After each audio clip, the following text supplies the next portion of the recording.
Sickness! No! We got a sneezer. This is not a drill. What the hell's going on? You sneezed into your hands like a barbarian. Am I not supposed to?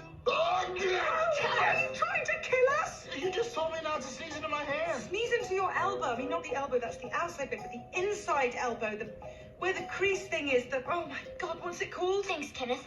The woman was on a roll, and now she can't even remember the name for a chelidon. A sniffle can really take out a family like ours. JJ takes a little bit longer to recover. We like to be cautious. Please take your leave. Come back when you have been symptoms-free for 24 hours. Maya, are you serious? I know it was a bit harsh. If he survives, he'll understand.